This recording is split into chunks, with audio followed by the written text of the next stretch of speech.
Bismillah, walhamdulillah, wassalatu wassalamu ala rasulillah, amma ba'd.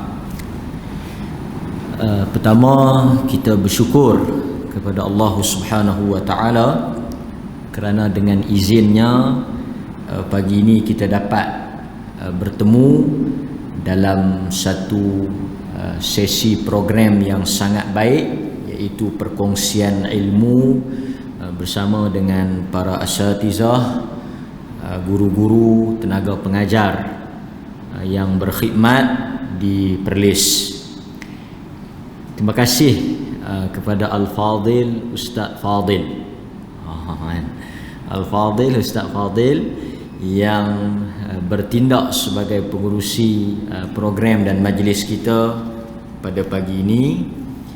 Yang saya hormati, saya kasihi Al-Fadil Ustaz Amir Ikhwan selaku penolong pengarah bahagian takmir di Jabatan Agama Islam Perlis, penganjur utama kita, dan seterusnya guru-guru, para asatizah, para duat yang dirahmati oleh Allah sekalian. Saya bukanlah nak bertindak untuk mengajar ataupun nak memberikan kuliah, tetapi sekadar untuk berkongsi beberapa maklumat dan juga info, kerana saya percaya dan saya yakin di hadapan saya ini kebanyakannya daripada kalangan guru-guru, daripada kalangan asatizah, duat, yang saya yakin dari sudut asas ilmunya sangat kukuh, yang sudah diberikan tauliah, yang sudah teruji, yang sudah berpengalaman. Bahkan saya apabila dijemput untuk nak bercakap ini, saya rasa kurang sesuai lah, kan, seperti mana kata Abdullah ibn al-Mubarak, salah seorang tabi'in besar. Kata Abdullah ibn al-Mubarak, nuhina 'anil kalam 'inda akabirina. Kata Abdullah ibn al-Mubarak, nuhina, kami dilarang. Dilarang apa? Nuhina 'anil kalam, kami dilarang daripada bercakap, mengajar, 'inda akabirina, di sisi orang-orang besar kami.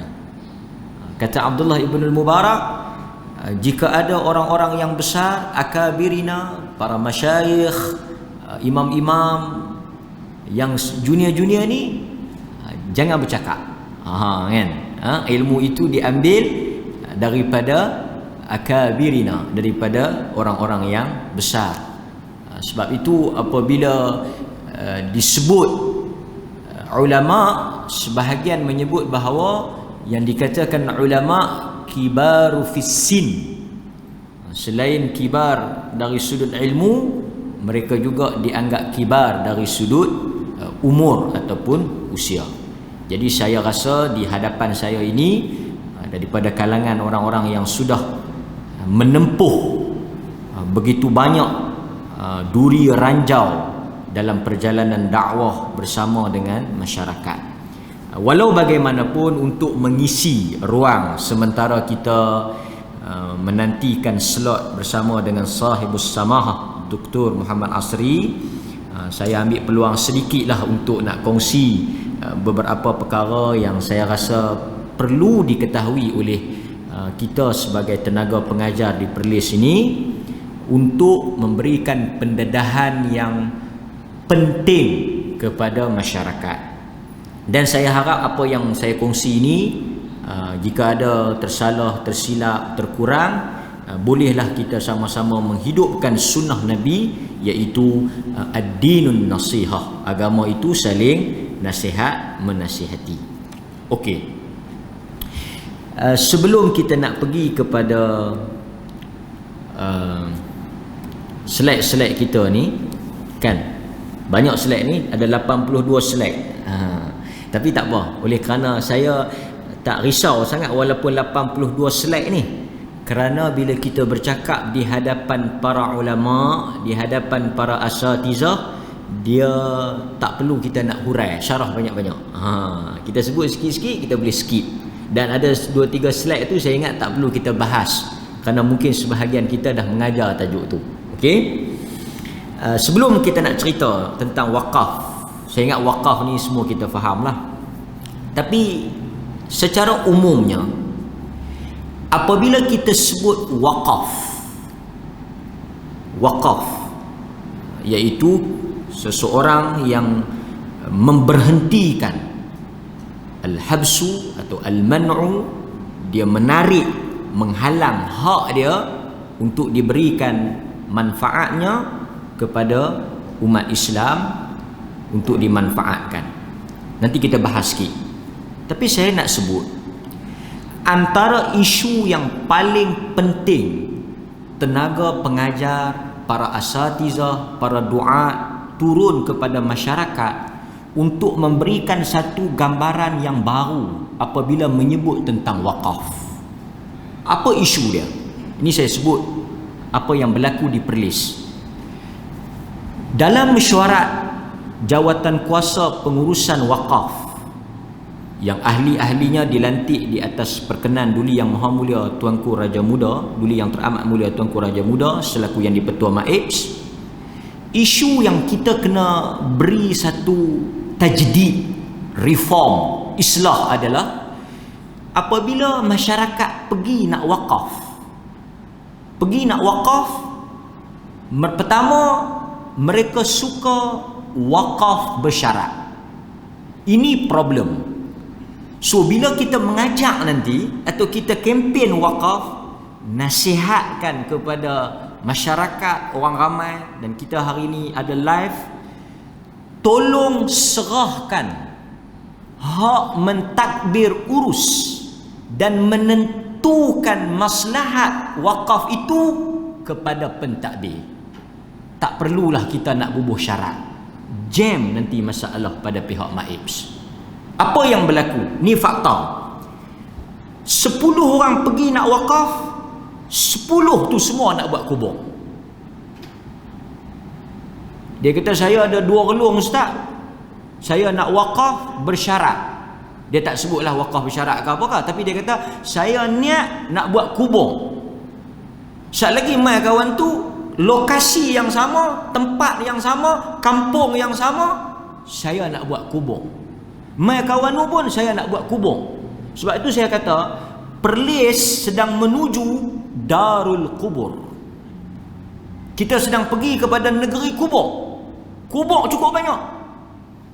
Yang masalahnya bukan orang mati, orang hidup tak ada rumah, orang hidup tak ada tempat nak kerja, ada orang hidup tak ada tempat nak kedai. Mari semua nak buat kubur, mari semua nak buat kubur. Kubur ni bukan tak cukup, dah terlebih daripada keperluan. Sehingga kita pun duk kata ni kalau mati 7 keturunan pun duk lebih lagi tanah kubur. Sebab itu bila kita mengajar, kita menyampaikan tentang hukum wakaf, kita kena keluar daripada kebiasaan orang memandang bahawa wakaf itu hanya merujuk kepada yang dikatakan wakaf agama, yang dikatakan wakaf syar'i, yang dikatakan wakaf akhirat itu buat kubur. Ini satu benda yang masalah. Sehingga kan apabila kita melihat, saya sebut secara umum lah, bukanlah kita nak bahas sangat wakaf ni, tuan-tuan dah khatam kitab matan-matan wakaf semua dah selesai dah. So saya nak sebut beberapa benda yang kita rasa macam berlaku sedikit kekurangan. Okey, satu. Tadi isu wakaf bersyarat. Kalau dia tak buat kubur, dia nak buat apa? Sekolah tahfiz. Saya ustaz ada 2 relung. Saya pun duk ada penyakit macam-macam ni, doktor pun habaq tak boleh nak hidup lama. Saya ingat saya nak mati dah. Nak bagilah dekat majlis agama ni, nak bagilah dekat MAIP ni, suruh buat mahat tahfiz. Mai kawan tu pun mahat tahfiz. Mai kawan tu pun mahat tahfiz. Jam. Kita bukan masalah sekolah tahfiz. Saya bagi tahu, kita tak bertembung dengan soal sekolah tahfiz ni, kita tak ada masalah. Sekolah tahfiz tak ada masalah. Kalau saya ingat setiap orang dalam Perlis yang ada 300,000 ni hantar anak-anak pi tahfiz, kita tak ada masalah tempat. Tuan-tuan tahu apa masalah kita? masalah besar yang perlu kepada ijtihad baru. Nanti kita akan sebut sikit ijtihad baru. Kita nak kena langgar sikit sempadan. Yang kata tak boleh jual tanah wakaf, yang kata tak boleh sewa tanah wakaf, yang tak boleh nak bangunkan tanah wakaf. Syariah anjal, syariah dinamik. Jika dahulu ulama kata tanah wakaf tak boleh diubah syarat, tak boleh dijual beli, tak boleh disewa, tak boleh apa semua, ijtihad perlu berubah. Sebab bila kita mesyuarat, bila kita bincang, macam mana ni problem. Tuan-tuan boleh tengok sekarang ni, salah satu tanah wakaf yang strategik di Perlis ni dekat CIMB, itu tanah wakaf. Depan CIMB tu, tuan-tuan tak tanah lapang tu tanah wakaf. Sekarang kita nak buat apa? Tuan-tuan bagi cadangan sikit kat saya boleh angkat dalam syarat. Agak-agak tuan-tuan, apa manfaat besar pada orang Islam Perlis? Tanah tu kita nak buat apa? Tuan-tuan kalau ada cadangan bagi pada Maib. Tuan-tuan nampak ni tanah wakaf, tuan-tuan ada cadangan, kita buat bangunan, sewa kedai ke lagu mana ke. Sat lagi bila kita mari pemaju dia nak bangun, mari pemaju dia nak bangun tanah tu, tapi akan timbul isu ni tanah wakaf. Kalau dia buat macam mana? Maksud tanah wakaf pergi jadi hak dia. Lepas tu kita nak buat sendiri. Bila kita nak buat sendiri, kita tak ada duit. Sebab itu sudah ada. Ni saya lontarkan ni untuk tuan-tuan fikirkan, untuk tuan-tuan berijtihad, dan tuan-tuan mungkin ustaz-ustaz mungkin boleh bincang ataupun boleh ni. Sudah ada konsep di sesetengah tempat ijtihad, pandangan baru tanah wakaf ni kita boleh, bahkan sebahagian yang disebut dalam kutubul fiqh, kita boleh jual tanah tu dengan kita beli balik. Ataupun kalau kita nak bagi tanah tu bergerak, kita mungkin boleh jual pada satu pihak, dia develop, kita JV dengan dia, tapi dengan syarat dia tak boleh jual kat siapa-siapa melainkan dengan syarat daripada kita. Saya nak bagi tahu apa? Masalah besar sekarang apa dia? Bukan isu aset, tetapi untuk kita nak membangunkan aset tu. Saya sebut tadi sekolah tahfiz. Apa masalah sekolah tahfiz? Dan ini dimensi baru wakaf. Kita sama-sama fikirlah. Tuan-tuan lebih alim boleh fikir, boleh faham. Okey, untuk buat sekolah sebenarnya mudah. Buat bangunan tu senang. Tuan-tuan boleh buka wakaf, buat siap satu bangunan. Apa masalah besar dia? Ini orang tak nampak, masyarakat tak nampak. Kita perlukan guru-guru ni untuk turun pergi bagi tahu dekat masyarakat. Dan saya tahu sebahagiannya mungkin dah sebut dan sentuh. Saya nak ingatkan saja ataupun saya nak kongsi. Bila kita buat sekolah, problem besar dia, saya tahu sebahagian ustaz-ustaz di sini ada sekolah dan berjaya, alhamdulillah. Problem besar dia adalah dari sudut gaji guru, dari sudut maintenance, dari sudut urus takbir, dari sudut keuangan untuk survive sekolah. Itu problem besar. Nak buat sekolah, saya pun tak larat tepi. Orang duk main bagi. Dia kata ni ada tanah benang 2 reluk, ni ada tanah benang 3 reluk, ni ada bangunan. Semua main habaq. Kita pun tanya nak buat apa? Nak buat sekolah tahfiz. Dia tidaklah semudah kita tekan laptop, buka on, dia keluar main. Sekolah kita boleh buat, tetapi masalah yang mari kepada Maib ni apa? Dia kata ni tahun ni kita tak boleh bayar gaji guru 6 bulan. Ni kita tak ada kos, kita nak perbaik nu tak ada, kita kos ni perbaik nu tak ada. Orang wakaf, orang nak buat sekolah, tapi kita yang nak survive untuk nak maintain sekolah tu problem. Sebab itu saya kata berhenti sat buat tahfiz ni. Kita tak petikai orang nak buat tahfiz. Apa depa ni orang nak buat tahfiz pun tak bagi. Tak suka orang buat. Bukan kita tak suka buat tahfiz, tetapi bila terlalu banyak tahfiz, problem yang kita akan jumpa nanti bila orang wakaf tahfiz, kita bukan kurang mahat tahfiz, tapi kita kekurangan untuk masyarakat ummah. Tak ada lagi orang main. Dia kata ustaz kalau boleh buat shopping kompleks ke, boleh buat rumah kedai ke, boleh buat rumah sewa ke, boleh buat apa-apa ke atas tanah ni. Jarang lagi orang main wakaf. Orang sebut halal dunia. Bukanlah halal dunia, tapi wakaf dalam bentuk tu. Tapi sebenarnya tuan-tuan, Ini yang berlaku di beberapa buah tempat dan beberapa buah negeri apabila tanah terlalu banyak di atas nama wakaf tahfiz, tapi untuk nak buat dan untuk nak meneruskan kelangsungan tahfiz itu problem. Yang akhirnya apa dia berlaku? Tuan-tuan pun nampak. Tahfiz tanah orang wakaf, bangunan orang wakaf. Akhirnya budak-budak buat apa? Pi kutip minta derma, minta sedekah. Pasal apa? Tak ada duit. Walhal kalau kita fikir wakaf tak boleh pergi ke situ. Kenapa ada orang budak-budak pergi minta sedekah, pergi merayu, minta sumbangan apa semua? Pasal apa tak generate duit sendiri? Pasal kami dapat tanah, lepas tu orang buat bangunan. Pasal apa kita tak fikir sampai ke gaji guru? Pasal apa kita tak fikir ini yang kita akan buat nanti, wakaf pendidikan, wakaf tunai, wakaf manfaat, wakaf servis. Guru-guru kita tak mau dah lah ni. Bukan kita nak tolak, tapi kita tak mau dah konsep wakaf-wakaf tanah, wakaf bangunan ni. Okey, no problem. Tapi kita nak dimensi baru. Kita tawarkan guru-guru yang pencen atau guru-guru yang baru. Mari wakaf khidmat, khadamat. Mari wakaf. Awak mari kerja ni, kita bawa skim wakaf. Sehingga ulama-ulama bincang ni, tokoh-tokoh sarjana bincang. Macam mana wakaf khidmat, macam mana? Sehingga sebahagian bagi solution apa? Dia wakaf dalam unit credit hour.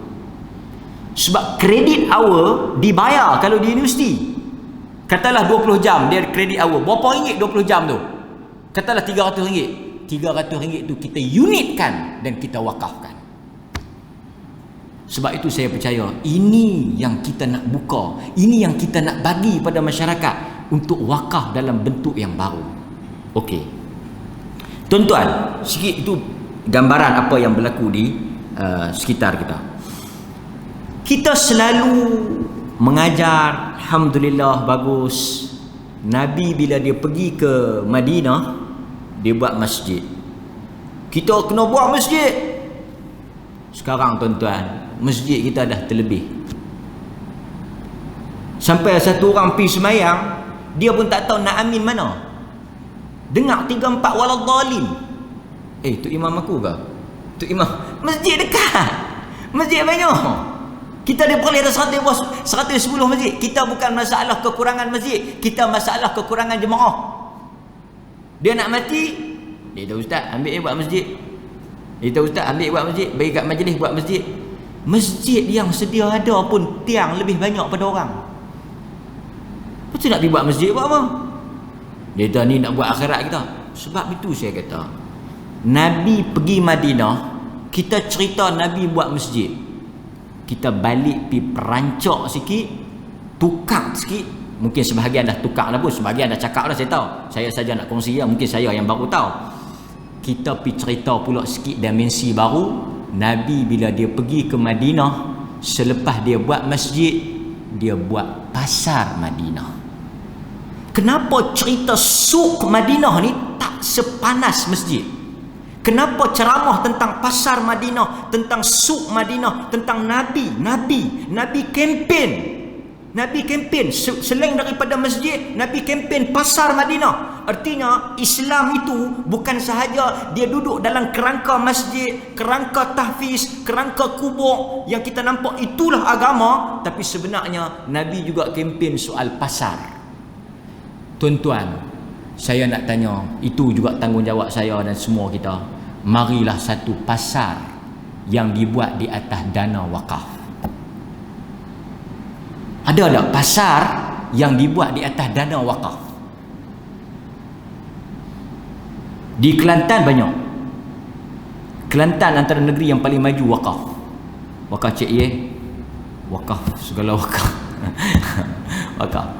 Tapi pasal apa di Perlis kita tak ada? Kita mau satu kan, tuan-tuan kita banyak ni, ibu-ibu tunggal ni. Ini juga satu benda. Siapa-siapa nak mai, dia ada tanah tepi-tepi jalan ke apa ke, dia kata ustaz saya ada tanah 5 relung. Nak buat apa? Ustaz buat pasar. Semua yang pi meniaga di situ sumbang balik kepada majlis agama. Majlis agama boleh buat selain daripada maintenance tu, majlis agama boleh buat lain. Saya ingat pengalaman saya duduk sembang dengan Ustaz Nazri, kepala besar Maib bahagian wakaf ni Ustaz Nazri lah. Tak tahu lagi kok orang main duduk cadang buat market, buat pasar. Pasal kita dah nampak masjid. Walah syariah agama tu kalau kita tengok, okey tuan-tuan, satu benda saya nampak masyarakat kita, bukan salah ustaz-ustaz ni, masyarakat kadang-kadang dia nampak agama dia bersifat individu. Dia duk nampak macam tu. Dia nampak aku semayang, aku baca Quran, aku puasa. Pasal tu bila kita pergi kepada masyarakat, kita nampak antara benda yang masyarakat didedahkan, bukanlah semua, soal ibadat diri sendiri. Walha dalam agama, kempen yang paling besar, kempen yang paling hebat, bahkan kalau kita tengok dalam Al-Quran itu sendiri, dia kempen bersifat masyarakat. Agama tu masyarakat. Dia ada hak jiran, dia ada hak jalan, dia ada apa lagi? Semua tu, bahkan kalau kita tengok domir dalam kata ganti nama dalam Quran banyak menggunakan kami daripada aku. Banyak tuan-tuan pun tahu kan, domir kata ganti nama dalam Al-Quran tu kebanyakannya kami. Nak menunjukkan apa? Besarnya Islam tekankan soal kebersamaan dalam masyarakat. So kita nak kempen agama ni, jangan duk fikir kata kita mati so ada tanah wakaf, kita kena fikir luas sikit. Tanah wakaf kita tu berapa ramai orang boleh dapat manfaat. Tu satu. Pasal tu saya dah rasa satu benda tuan-tuan mungkin boleh suruh berhenti lah kot depa-depa tu masyarakat ni, apa dia? Kita kongsi benda-benda ni sikitlah. Tak payahlah kot wakaf Quran.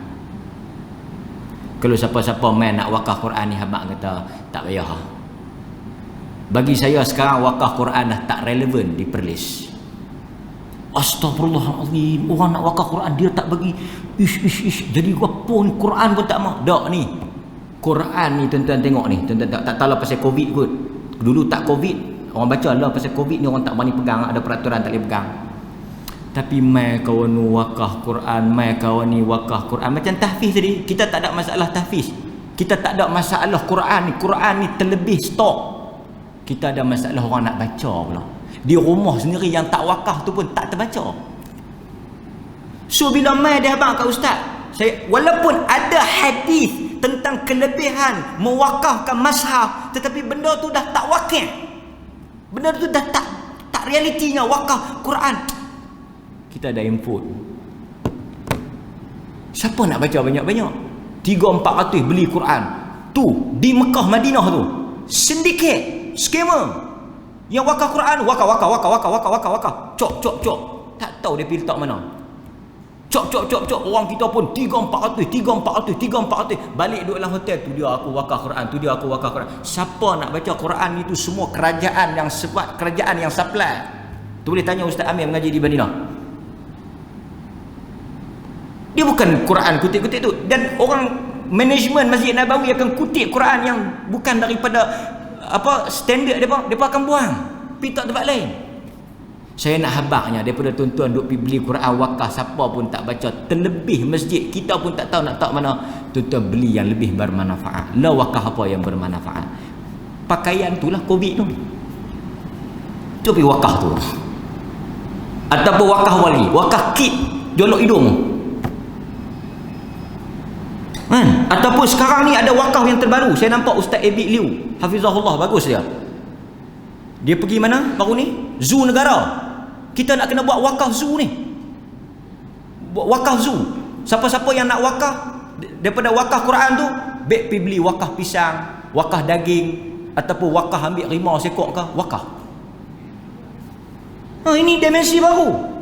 Dia kata boleh tak? Ini tugas tuan-tuan sebagai para alim ulama, para asizah, untuk nak buka ijtihad baru ni.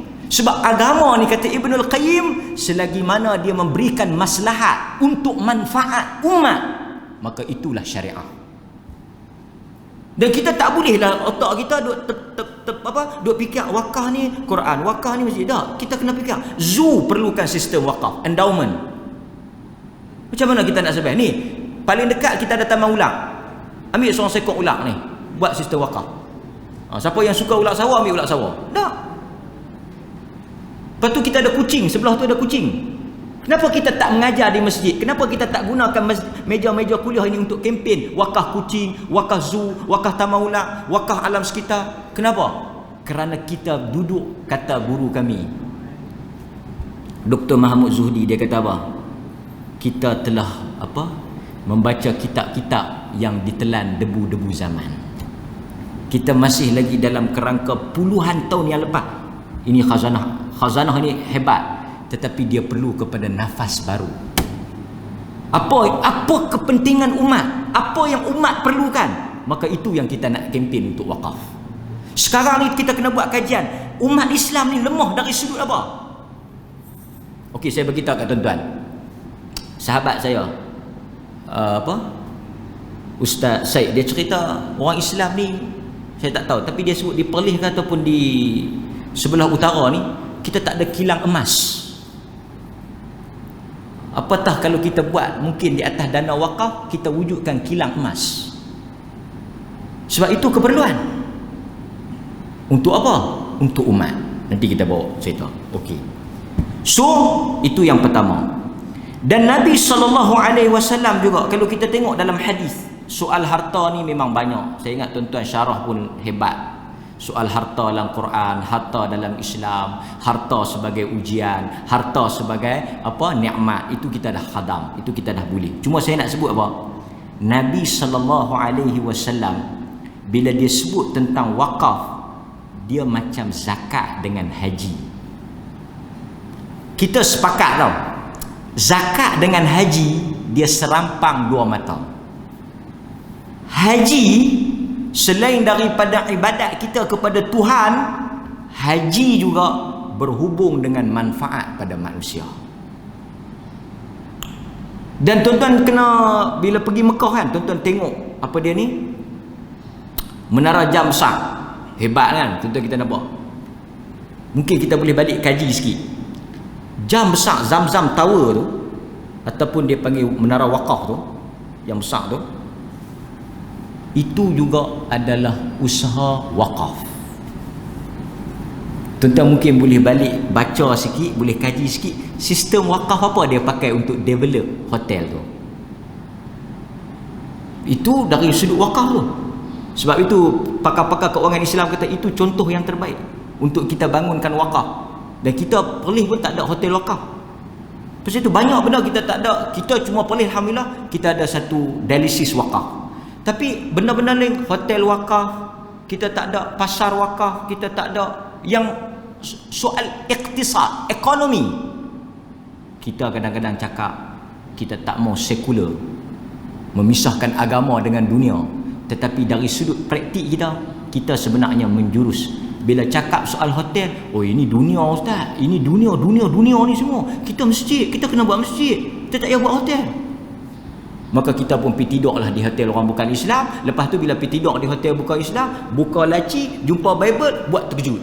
Astagfirullahaladzim, macam mana Bible boleh ada? Apa, siapa nak baca? Ini semua agenda Illuminati, Kristian nak bagi kita semua jadi Kristian. Hotel ada. Nama pun hotel Mat Saleh, takkan dia nak buat Quran? Yang orang Islam ni macam tu lah, kempo komplain sana komplain sini. Kita kata buat satu hotel, buh Quran daripada atas sampai ke bawah kan? Ini satu benda yang kita boleh fikirkan bersama. Okey, itu satu yang saya nak kongsi pada tuan-tuan dalam pembentangan kali ini. Okey, saya nak kongsi juga sikit. Di MAIPS kita ada banyak jawatan kuasa. Tapi kita ada jawatan kuasa zakat, satu lagi jawatan kuasa wakaf. Okey. Di atas kebijaksanaan duli yang teramat mulia, ahli-ahli sarjana Islam, di kalangan ulama, di kalangan tokoh-tokoh keuangan Islam, dia sebut apa? Wakaf ni dia hanya minor saja isu syariah. Okay, tuan-tuan nampak? Sebab ni saya nak buka pada tuan-tuan ni. Sebenarnya sebahagian tuan-tuan dah faham lah. Wakaf ni isu hukum, isu syarak sikitnya. Pasal itu kita bubuh nama jawatan kuasa kita, jawatan kuasa pengurusan. Masalah besar yang menyebabkan orang Islam tak boleh maximize, tak boleh utilize betul-betul wakaf ni, apa dia? Kita bukan soal hukum ni. Wakaf ni bukan ada hukum apa sangat. Ada pewakaf, ada orang yang nak diwakafkan, ada sirah, harta itu harta yang boleh diwakafkan, cukup 3-4 syarat tu, selesai. Isu besar wakaf ni yang tak jadi satu, dia panggil istilahnya gergasi, yang tak ada manfaat pada orang Islam ni, kita lemah dari sudut management. Wakaf sebenarnya dia tidaklah berkait dengan hukum syarak sangat. Tunjang kepada wakaf adalah pengurusan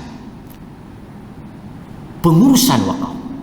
Sebab itu kalau tuan-tuan nak tengok, antara contoh yang terbaik kita nampak Singapura ni, kita nampak negeri bukan Islam kan?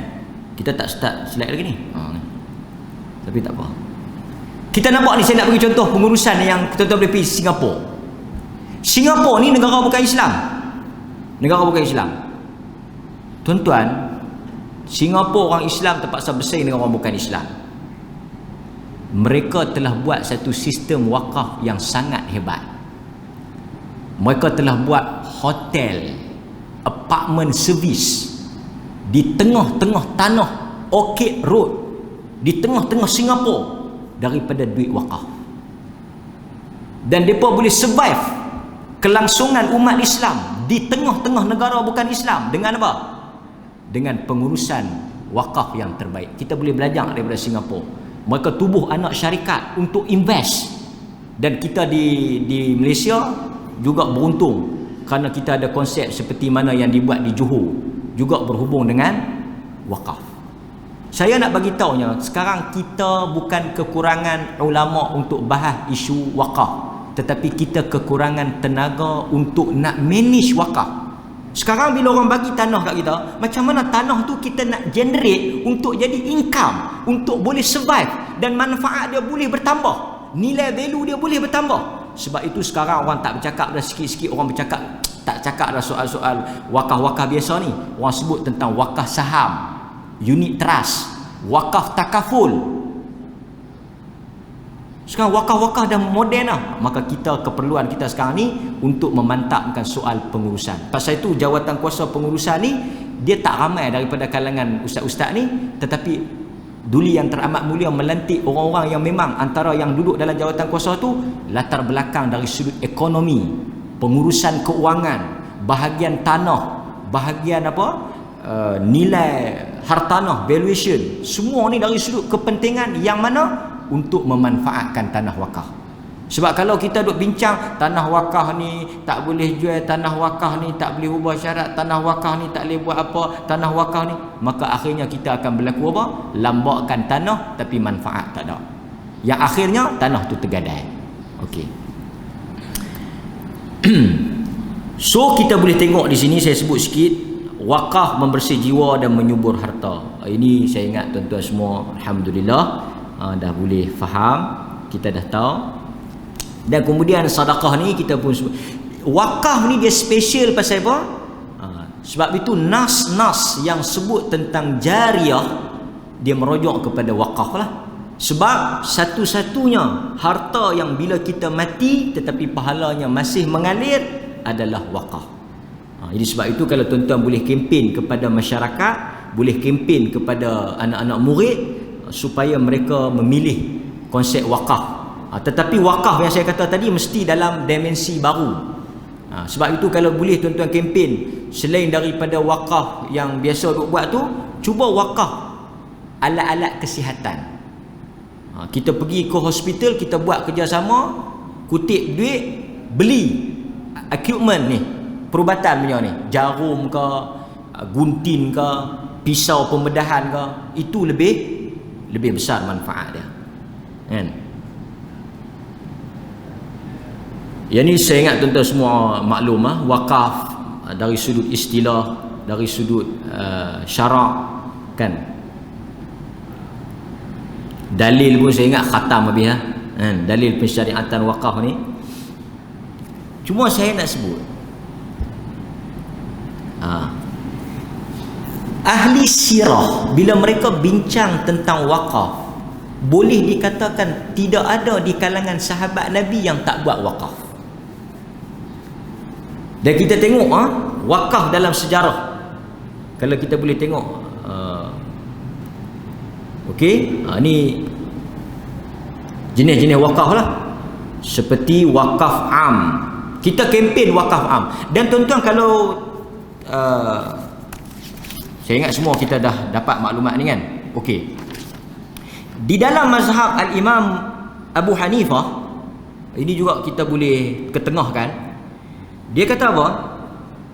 Mengikut pandangan di dalam mazhab Abu Hanifah, sekiranya harta wakaf itu tidak memberi manfaat, dia boleh ditukar dengan barang yang lain. Ini satu pandangan yang menarik ya. Kan? Qadi Abu Yusuf menyatakan sekiranya kita tukar dengan sesuatu yang berpotensi mendatangkan manfaat yang lebih dibolehkan. Apabila kita buat istibdal kan, kita tukar benda tu. Contoh di Singapura buat, depa ada bangunan-bangunan yang tak ada nilai komersial. Nak buat tak ada value. Apa yang mereka buat? Jual. Dan saya ingat benda ni memang dah maklum dalam perbincangan di kalangan ulama-ulama lah. Depa jual. Depa jual dan depa beli di tempat yang lebih ada value, di tempat yang lebih nilai tinggi. Apa salahnya? Dan kebanyakan kita pun tak kata ke orang lah, bila depa nak wakaf, mai dekat maik, kita nak kena pergi cari tanah dalam hutan. Jarang orang wakaf tepi jalan. Dan setengah pun kata apa? Kalau tepi jalan saya tak wakaf kot. Maksudnya wakaf tu tak ada nilai komersial. Dalam hutan tu, kalau maib nak buat sekolah ke, nak buat hospital ke, habis duit nak buat jalan ni. Maka mungkin kita boleh buat apa? Seperti dalam pandangan mazhab Hanafi ni, ataupun mungkin ada di kalangan sarjana-sarjana lain yang mungkin saya tak sempat nak rujuk, kita jual buang tanah-tanah dalam hutan ni, kita main beli dalam tengah dalam pekan ni. Kita pergi beli belah Kangak Jaya ke, kita pergi beli belah mana, kita beli atas nama wakaf. Tak ada lah, saya tak tahulah kot pemilik mereka beli Kangak Jaya 3-4 bangunan, mai kat maib, ni saya dah beli dah 5 pintu, saya nak wakaf kat maib. Harus lah maib pergi jual tanah-tanah lah hutan tu, jual bagi kat siapa-siapa nak beli, ambil pergi beli sana. Tak boleh jual ni, wakaf ni. Lepas tu kita nak biar tak apa, biar ditumbuhi oleh alam dan buana, namun jual tidak sekali. Manfaat dia balik tak kepada umat? Tujuan pewakaf tu nak balik manfaat pada umat. Ada tak umat dapat manfaat dengan wakaf dia? 10 tahun, 20 tahun dia mati pun tanah tu tak bangun. Masalah sekarang ni nak buat apa? Dia kata, lepas tu pressure maib, awak tak buat apa lagi atas tanah saya. Saya bagi lama dah, tak nampak apa lagi, tak buat apa pun lagi, tak jalan apa pun. Nak buat apa? Nak jalan apa? Tanah tu tak ada nilai. Nak buat pun bala lebih. Biarlah gitu. Ada tak manfaat? Tak ada. Tapi duk kena bayar cukai tahunan. Ini satu benda yang kita nak kena, mungkin kita fikirkan baru. Dan dia kata apa? Ni satu benda yang mungkin juga satu kelebihan. Ada di kalangan sarjana Islam mengatakan sekiranya terdapat syarat oleh pewakaf untuk tidak menukarkannya. Maksudnya pewakaf tu dia kata syarat dia tak boleh tukar. Maka pihak yang berautoriti berhak untuk menentukannya. Maksudnya sekarang ni walaupun dia letak syarat, tetapi ada mungkin kita boleh ijtihad baru, pihak berautoriti boleh langgar syarat tu. Berlanggar syarat tu atas apa? Ini kerana mereka dapat melihat maslahat umum yang lebih jelas dan lebih besar. Kalau dia nak bagi wakaf bersyarat, tak apalah, biar pergilah. Tapi kemudian setelah kita bermesyuarat, kita melihat manfaat lebih besar, maslahat lebih besar, kepentingan lebih besar daripada apa yang dia wakaf asal tu, kita tak payah ambil kira hak syarat dia tu, tak payah pergi ambil kira niat dia tu, kita pergi langgar, kita pergi buat yang lebih manfaat, yang lebih maslahat, yang mungkin dia tak nampak di atas kejahilan dia ke kekurangan maklumat, tetapi kita ada kuasa sebagai pihak yang pegang autoriti ni untuk kita buat jalan benda tu. Dia kalau depa petikai, sebenarnya tujuan pewakaf untuk mendapat manfaat.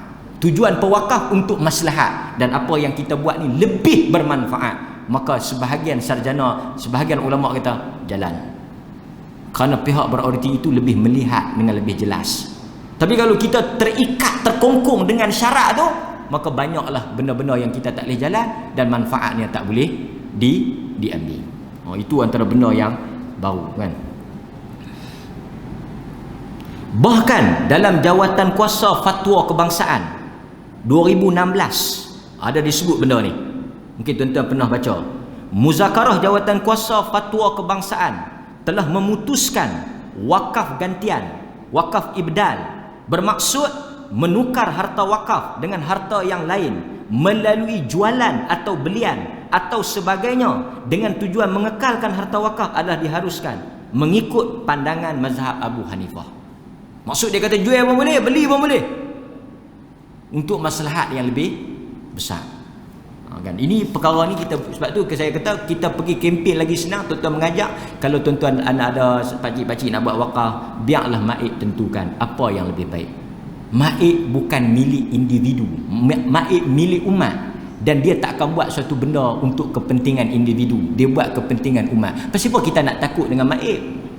Sekali lagi kita tak buat syarat, toh dia pergi buat kelab malam situ. Takkanlah kot maib nak pergi buat kelab malam. Sekali lagi dia pergi buat pusat karaoke. Baik kita habaq siap-siap suruh dia buat masjid. Lah ni saya nak wakaf tanah, apa yang maib rasa sesuai di atas maslahat umat, manfaat yang lebih baik, saya serah pada kebijaksanaan ijtihad pihak maib. Itu lebih baik.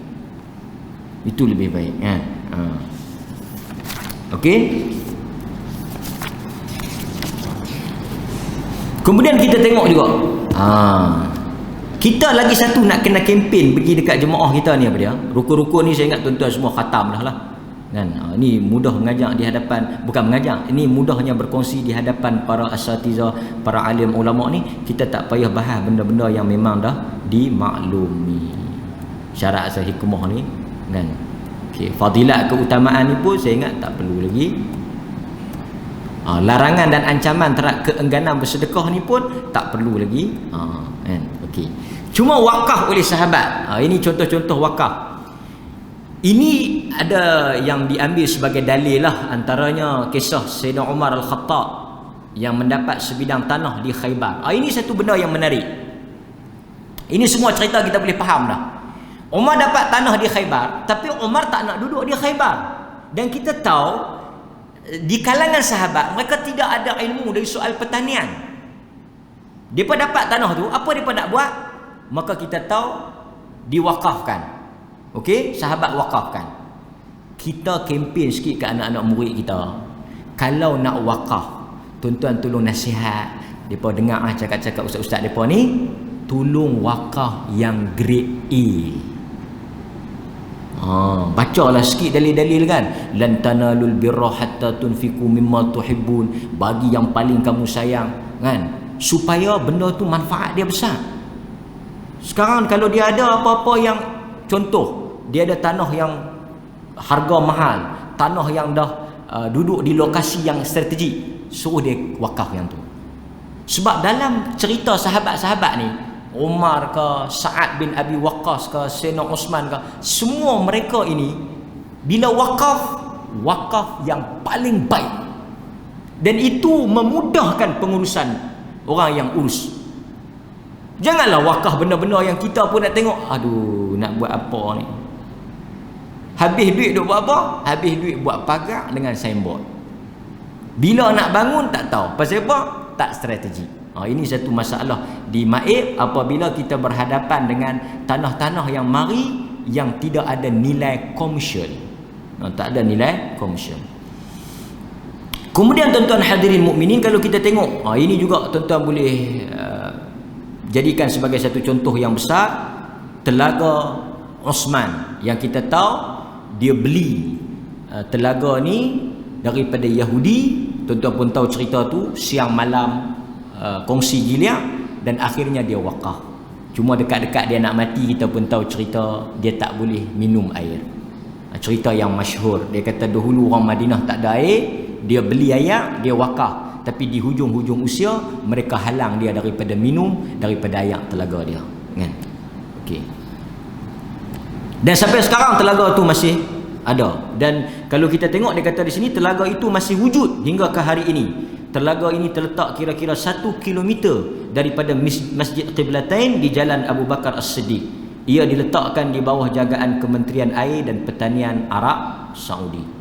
Dan kalau tuan-tuan tengok di sekitar Masjidil Haram tu wakaf belaka, wakaf Jabal Umar, wakaf Osman, tu semua atas dana wakaf.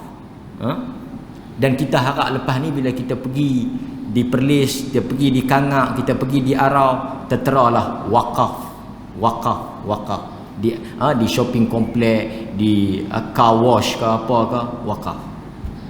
Wakaf. Itu matlamat kita insya-Allah. Dan sekarang tuan-tuan Maibs dalam cadangan kita di tanah Buhur Lalang dekat Bok Mali tu kan, tuan-tuan tengok ada bangunan Maib tu. Sekarang ni di atas perkenan duli yang teramat mulia tuanku, di atas buah fikiran duli yang teramat mulia tuanku dan beberapa pihak, alhamdulillah kita ke arah untuk nak membangunkan pusat autism. Kita tak terfikir mana pusat autism, kanak-kanak autism di Perlis ni ramai. Dan sekarang ni mereka mendapat asuhan autism ni mahal kalau kita nak hantar sekolah yang private.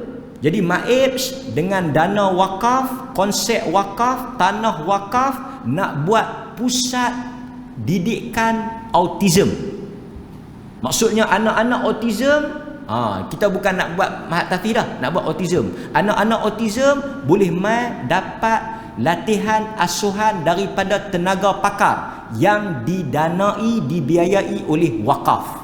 Wakaf pusat autism. Jarang kita dengar. Tapi kalau orang bukan Islam dah buat lama dah. Nampak? Okey. Di Malaysia pun popular lah cerita ni. Ahmad Dauji Dadap Hui. Kan? Ini cerita tentang sejarah wakaf di Malaysia. Okey. Cuma saya nak kempen sikit bagi ni dalam masa yang ada ni sebelum tamat tempoh ni. Kita nak minta tolong pada tuan-tuan dan semua yang ada di sini, bila balik ke masyarakat nanti, balik ke masjid tuan-tuan, balik ke institusi tuan-tuan, kempenlah sedikit wakaf terbaru ni, ataupun bukanlah wakaf baru, tapi konsep wakaf yang mungkin tak membumi lagi ni, iaitu wakaf tunai. Mewakafkan wang tunai ke mana-mana pemegang amanah wakaf, di mana wang modalnya dikekalkan kepada penerima wakaf, mauquf alaih. Wang-wang tersebut akan dikumpulkan dan kemudiannya ditukarkan kepada harta. Manfaat hasil wakaf tunai tersebut akan digunakan untuk kebajikan dan pembangunan ummah. So kita duk nampak sekarang ni nak bayar zakat syarat banyak. Nak kena cukup nisab, nak kena cukup haul. Kalau cukup nisab tak cukup haul, cukup haul tak cukup nisab. Mana kes yang banyak? Kes yang banyak ni cukup haul tak cukup nisab. Dia kata saya memang simpan bertahun-tahun dah. Banyak mana bank pun suruh main ambil nak tutup akaun dah, duk RM10 tu. Kita zakat ni, soal zakat ni soal besar sikit. Pasal nak kena cukup ni. Wakaf berapa ringgit pun boleh. Tapi dulu kita duk kempen orang kutip wakaf ni, dia taklah serancak zakat. Dia pasal apa? Dia kalau kita kutip zakat ni, dia ada portion. Kutip wakaf ni tak dapat apa. Dia tak semangat sangat kot kan. Tak tahulah. Tapi pasal kita kutip wakaf tunai ni, dia kurang rancak kan. Ataupun mungkin orang tak nampak, sekali saya wakaf duit saya depa guna habis. Dak sekarang ni kita tak boleh dah. Nak tunggu wakaf tanah, wakaf bangunan tu dah jadi besar, dah jadi lambat, dah jadi isu panjang. Sekarang wakaf duit. Buat potongan duit masuk dalam dana tabung wakaf tunai. Dan salah satunya duit yang diwakafkan tu dah jadi dialisis. Sekarang ni bukan tu saja. Wakaf tunai juga kita nak pergi ke arah mana? Sekarang kita nak kempen wakaf tunai untuk bayar gaji guru. Dan tuan-tuan, makluman daripada sebahagian sahabat-sahabat di universiti, dan mungkin tuan-tuan sebahagian di universiti mungkin boleh sahkan maklumat saya ni. Universiti di Malaysia telah diberi autonomi untuk berurus tadbir universiti. Tuan-tuan tahu salah satu daripada benda yang universiti kena buat, cari dana sendiri. Universiti pun dah jadi macam Mak Tafiz lah. Kerana kekangan keuangan kerajaan, emolumen pensyarah, guru dan sebagainya, tutor dan sebagainya tu. Sebab itu tuan-tuan, antara tindakan drastik yang dibuat oleh kerajaan, ke semua muhadir, pensyarah luar negara, semua dihantar balik. Syekh-syekh besar, tokoh-tokoh besar yang main mengajar di Malaysia ni, yang duduk di universiti tu, semua dah di-cut, dihantar balik. Pasal kos mereka tinggi. Kan? Jadi sebab itu, sekarang ni wakaf tunai ni kita nak pergi ke mana? Orang wakaf untuk bayar gaji pensyarah. Orang wakaf untuk bayar gaji guru. Duit wakaf itu untuk bayar gaji, untuk bayar makan anak-anak murid, untuk beli buku-buku dan sebagainya. Hatta akan cuci cleaner tu pun selepas ni kita ambil alih dengan dana wakaf. Sebab kita kena akui bahawa zaman bergantung kepada dana kerajaan sudah berakhir. Ini realiti yang kita kena terima. Dana kita kena mengakui, masjid ke mana-mana institusi bergantung kepada duit kerajaan, zaman tu dah tamat. Kerajaan dah tak mampu tanggung. Benda ni bukan benda rahsia. Tuan-tuan pun tengok defisit belanjawan. Tuan-tuan kena bahas ni di masjid-masjid ni, defisit belanjawan. Maksudnya orang Islam kena bergerak di atas wakaf. Gergasi yang telah dulu Al-Azhar. Dan tuan-tuan tengok, okey, pergi tengok di Oxford Endowment tu, setiap Oxford tu, tuan-tuan kalau pergi atau search, boleh search lah, tak payah pergi Google lah, dia ada sekolah tau. Sekolah Oxford tu sekolah macam UUM tu, sekolah. Semua sekolah tu atas 100% endowment wakaf. Macam mana dia generate? Bukan takat buat bangunan, bayar guru pun pakai duit wakaf, bukan duit government. Tu dia, mereka dah ambil manfaat daripada sistem wakaf. Kan? Wakaf tunai ni orang ada RM5 pun boleh wakaf. Okey. Ayat objektif ni tuan-tuan faham. Walaupun memanglah perbincangan duk bincang sentiasa, boleh ke wakaf duit ni? Pendapat jumhur kan, kalau kita tengok ni perbincangan dia. Pendapat jumhur ulama, wakaf boleh dibuat sama ada harta tak alih seperti tanah, bangunan dan sebagainya, harta tak alih seperti pakaian, peralatan pertanian, buku, haiwan dan sebagainya. Sebahagian ulama yang mengharuskan wakaf tunai seperti di bawah mazhab Maliki, dan sebahagian daripada kalangan fuqaha Syafi'i mengharuskan wakaf harta alih tanpa disyarat kekal. Ini penting ni. Bila kita kempen ni, kita kena kempen ni, mengharuskan wakaf harta alih tanpa disyaratkan kekal fizikalnya. Tanpa disyaratkan kekal. Maksudnya duit guna habis, tetap dalam kategori wakaf. Mazhab Maliki juga berpendapat bahawa harus harta wakaf dengan menggunakan wang tunai, kerana tujuan asal berwakaf adalah untuk mendapat manfaat daripada harta tersebut. Ini dari sudut keluasan melihat mazhab-mazhab yang ada. Boleh tak ada masalah dalam bab ni, kan? Okey, bahkan di kalangan ulama-ulama Hanafi membolehkan wakaf dinar dan wakaf dirham sebagai pengecualian di atas istihsan bil urfi, di atas keperluan benda itu sesuatu yang baik, seperti mana dalam hadis, apa yang dipandang baik oleh orang Islam dipandang baik di sisi Allah. Maksudnya wakaf tunai ni mungkin ada perbincangan dari sudut dia tak kekal sifatnya, dari sudut kecairan dia. Satu lagi isu wakaf ni yang berlaku ni apa dia, yang kita kata tadi ni, liquidity, tauriq, istilahnya tauriq, kecairan harta wakaf. Lo ni macam ni lah tuan-tuan, setuju tak? Kalaulah Masjid Alwi ni 2 relung, kita buat masjid 1 relung, ada 1 relung lagi tak buat apa. Tok Imam kita tak boleh bayar gaji, Tok Bilal pun tak boleh bayar gaji, Tok Siok pun tak boleh bayar gaji, masjid pun tak tercuci. Tiba-tiba oleh kerana Masjid Alwi ni duduk langkangan, ada mana-mana pihak mai, ni tanah ni tak guna, jual dekat saya belilah dengan nilai pasaran 10 juta. Tak boleh, ni tanah wakaf, kita tak boleh buat apa, nak buat apa. Lepas tu masjid nak buat apa? Yang besar ni pun tak terurus lah, nak maintain pun tak boleh lah. kipas pun tak cuci, apa semua tak. Contohlah kan, ni cuci lah, elok lah, ni okey, bersih lah kan. Maka kita jual, kita cairkan, boleh? Kita cairkan tanah tu, taurik, kita liquidity dia, kita bagi dia, kita jual. Duit 10,000 tu kita pergi beli saham, ataupun kita pergi bubuh dalam fixed deposit, boleh? Kita pakai ijtihad tuan-tuan ni, saya nak cadang tu. Saya kata semua guru-guru takmir wakaf setuju, saya bawa dalam syarat. Kita jual, lepas tu kita pergi buh dalam fixed deposit, kita makan dia punya untung, kita boleh survive. Bagi banglo sebiji kat tu imam, tak ada ambang merah. Maksudnya kita generate, boleh? Setuju? Kata tuan macam mana? Tak apa, wakaf kalau kita duduk dalam kepompong tu susah lah kita nak keluar kan, nampak? Dan kita kalau tak mau pakai fatwa polis, kita pakai fatwa international, fatwa kebangsaan. Jawatankuasa Majlis Fatwa Kebangsaan bagi hal ehwal agama Islam kali ke-77 yang bersidang pada 10 hingga 12 April 2007 di Kuala Lumpur memutuskan bahawa berwakaf dalam bentuk wang tunai adalah dibolehkan dalam Islam. Jumhur fuqaha mengharuskan wakaf harta alih selama mana ialah benda yang bersifat kekal. Ini bertepatan dengan wang kerana ia termasuk dalam kategori harta alih. So dari sudut fatwa lulus, man. Okey. Sebab sebelum saya nak tutup ni, saya nak pergi kepada isu besar sikit lah. Yang lain-lain saya ingat tuan-tuan boleh tengok, boleh rujuk dalam kitab-kitab kan.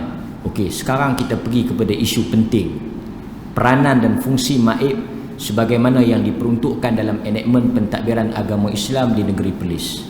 Ini saya fokus dalam isu wakaf yang merah tu. Maib menjadi pemegang amanah tunggal harta wakaf, nazar dan amanah. So maksudnya apa?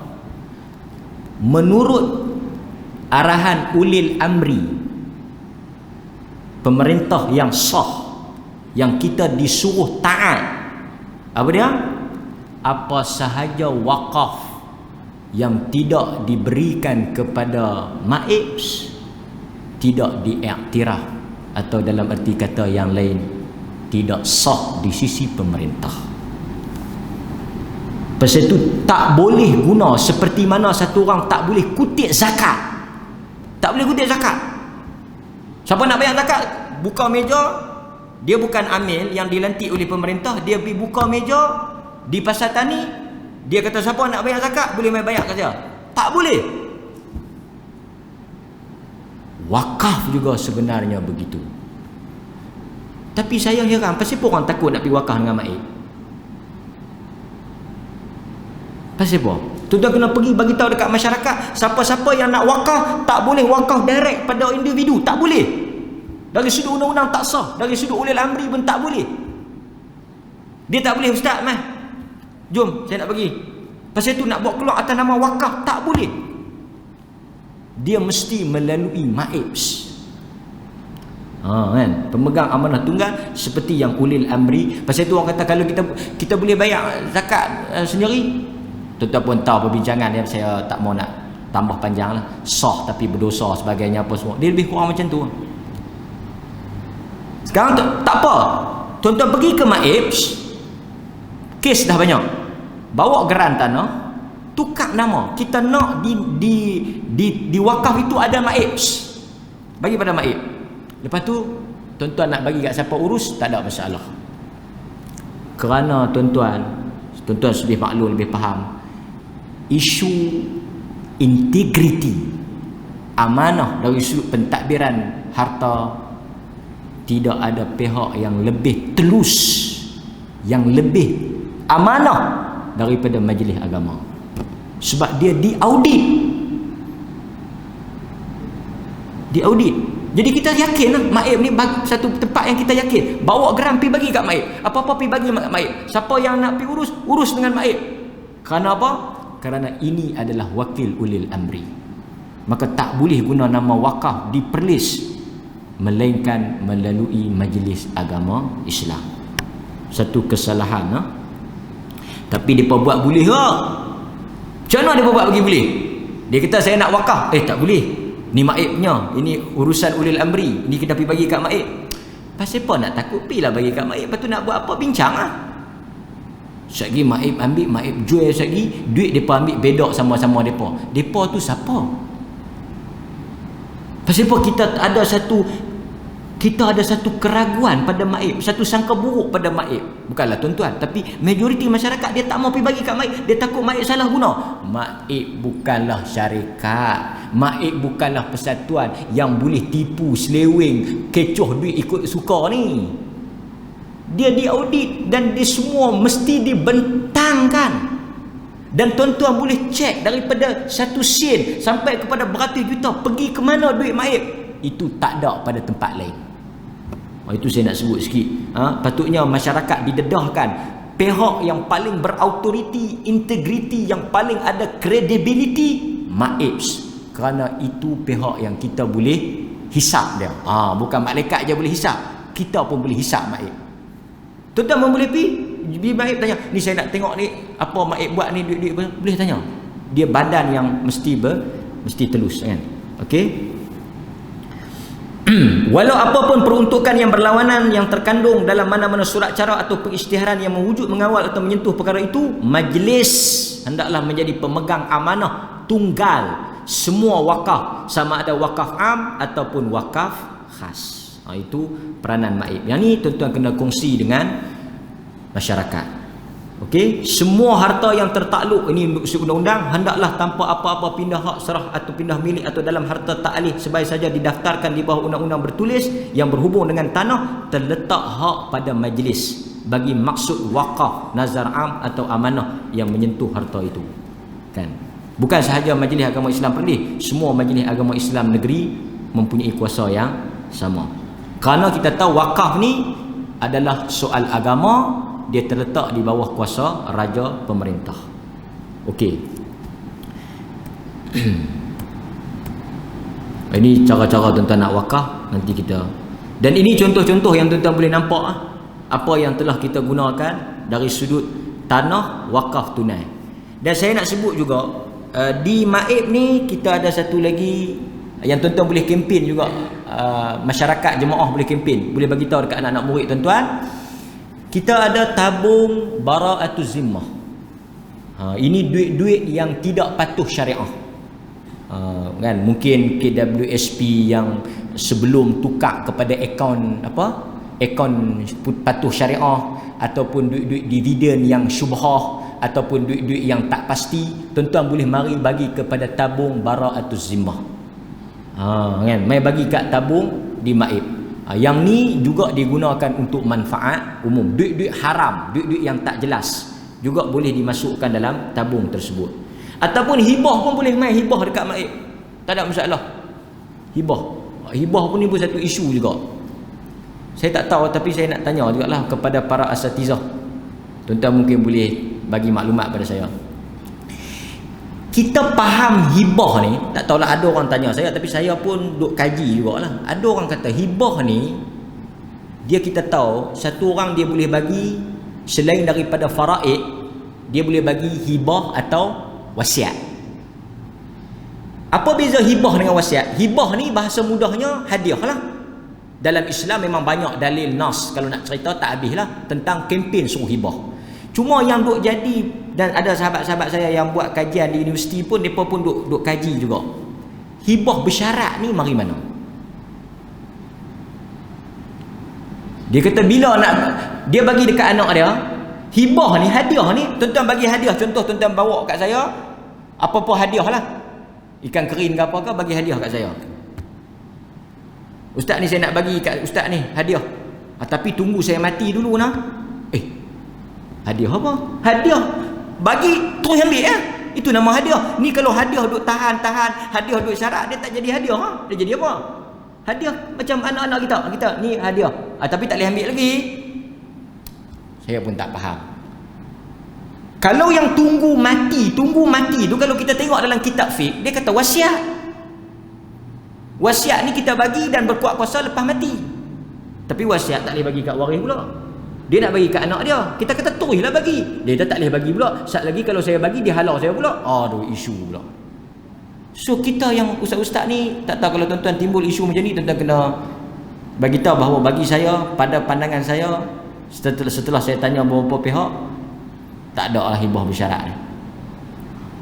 Hibah bagi berkuat kuasa serta merta, itu hibah. Kalau nak bagi lepas mati, apa yang kita tengok dalam nas, dia lebih kepada wasiat, kan? Itu pun tuan-tuan kena nasihat juga. Banyak juga kes saya jumpa jenis hibah di atas dengki. Pasal apa yang pergi bagi dekat anak tu, tak bagi dekat anak ni?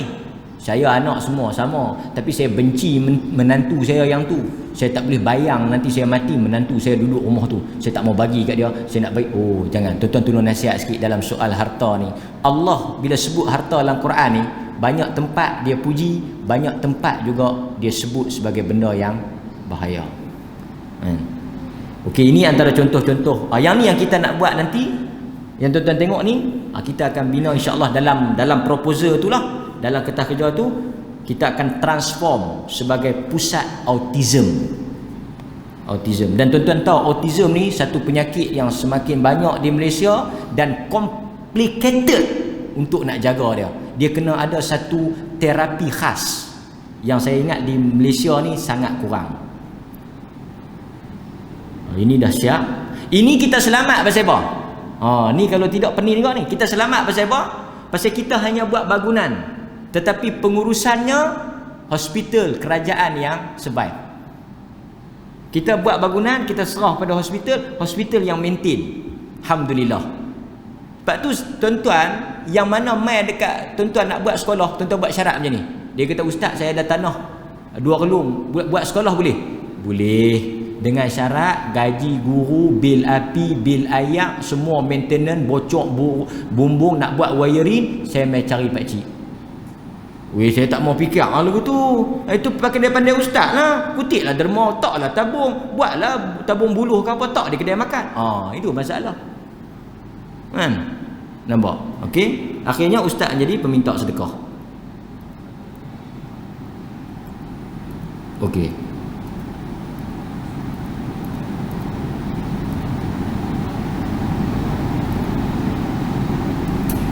Alhamdulillah, tuan-tuan di masjid pun banyak cadangan kan. Buat apa, dobi, layan diri. Masjid kena keluar daripada dimensi. Di masjid ada apa? Kelas mengaji, bagus. Di masjid ada apa? Kelas wanita, bagus. Tapi masjid kena transform satu jadi one center. Okey. Di Unimed pun kita akan buat kompleks Islam insya-Allah. Dan kita ada rumah jenazah. Ini wakaf air di Ronghia. Okey. Jazakumullah khairan katsira. Selesai lah. Wallahu ta'ala a'lam. Okey. Masih dalam masa.